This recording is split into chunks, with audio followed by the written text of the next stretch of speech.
Hi, sorry, just getting technical out of the way. My name's Philip Antonio. I'm the Regional Director for Mobotics for Middle East, Africa, and Southeast Europe. Now, what Mobotics is, just to explain. Μη φύγετε πολύ από το μικρόφωνο, θέλετε. I'm very loud. So, Mobotics, we're a manufacturer of intelligent security devices, not cameras. There's a big difference between the two. And the reason we're here is to explain about cybersecurity. Now, this is the background. We have 12 industry firsts. We've been doing this for 18 years. Our priority is the security, not just of physical, but also the network and what sits behind it as well.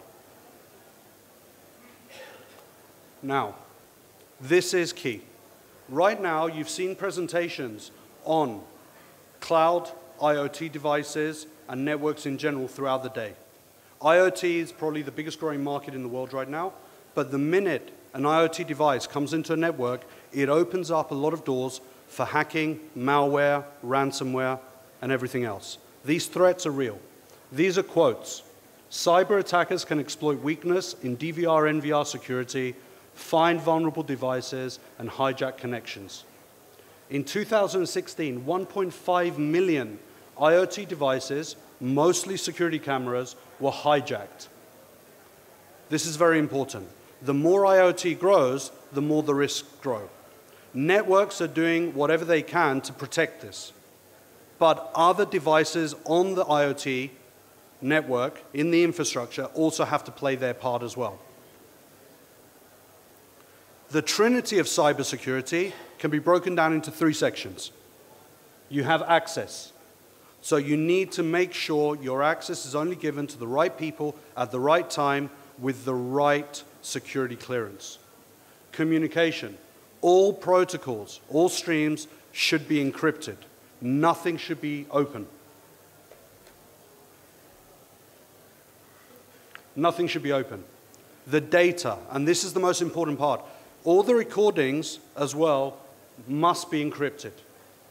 Authorized users only.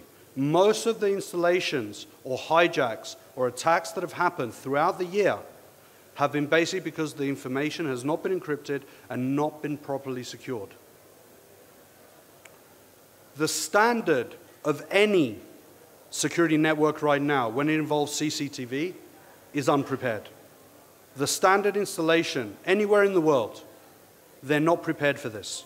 They have limited user groups. So if you're in a user group, you can activate and go into any section of the network because IP cameras are an entrance point. There's even situations where people have hijacked through the IR, the infrared LEDs, through the camera into the network to gain access. These are facts.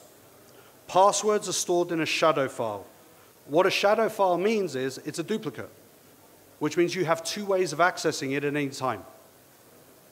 The video stream, the actual information, is done unencrypted. And the cameras allow third-party codes. So for instance, scripts and plugins or OnViv protocol, which is an industry standard, actually allows third-party software to infiltrate and speak to other devices. These are actual cases that have happened in the past 18 months. So these are tools. So in case one, an administration tool for configuring and managing the camera, which requires a username. This is actually what happened.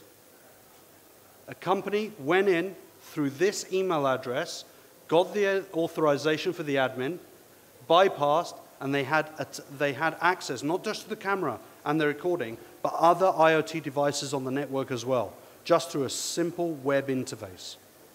The response from the camera manufacturer? They released a new firmware to close this, but this was after it happened. Case number two. They obtained the admin password from a non-privileged user account, which basically means not someone registered. Someone went in and just searched until they found the admin password. And then from there, they could change the settings, they could bypass, and again, get into other parts of the network. Again, there was no answer from the manufacturer. Actual case number three. So, processing certain requests, they access the stream, the actual video, the recordings, through RSTP, and they took the camera's memory and dumped it. Once they did this, these cameras and everything connected to them becomes useless. The damage here and the investment you need to do to fix this issue is much more than actually using the correct protocols at the beginning. And this is fundamental. Now, the biggest trick is this: no back doors. Most cameras are not intelligent, which means if they're not intelligent, they act as a bridge or a doorway into the network to access everything else. If you have an intelligent solution, it can block these entrance points. What it can do is disable certain services. You can only configure through one interface. Because you can only configure through one interface, you can restrict the actual information and the actual allotment of time. We can even take it down to another level. We can specify one port on a switch in a complete data center that has access for the configuration and administration.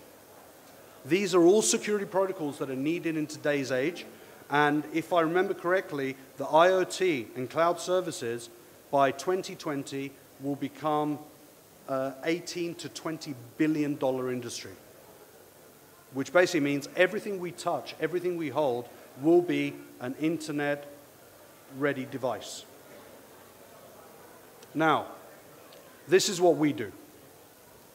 And this is what we believe every other company should do to mitigate this issue. Users and groups, multiple groups. You have one group to access and view, one group to configure, one group to record. This way, you're getting rid of the single point of access and creating multiple points which confuses the situation and does not allow everyone access. That's step one. Access control. As I mentioned before, you can only access from one port. That means it doesn't matter who tries to enter from anywhere else, through the network, through a VPN, one port only has access. Then, HTTPS connections. Unknown to most people, most camera manufacturers, video management platforms, building management platforms do not use HTTPS today. They're still using a basic standard. HTTPS is a necessary need and should be involved in all requirements. X509 encryption. This is not used either. These are standards we've put in place on our products to make sure we are at the top of the security function in the industry when it comes to any IoT device, networking device, or security device. OpenSSL. Some companies have this, not all of them. And then you've got, obviously, the file source connections, web server, encryption VPN, intrusion detection, anti-bot protection. All of these combined give you the most secure platform for any IoT device, and also strengthens the physical security, which does not allow access into the rest of your network. And please understand, the whole point here is to secure your network and the vital information with all the devices that are attached to it. That is the key thing. Now, from a robotics point of view, we're a German manufacturer.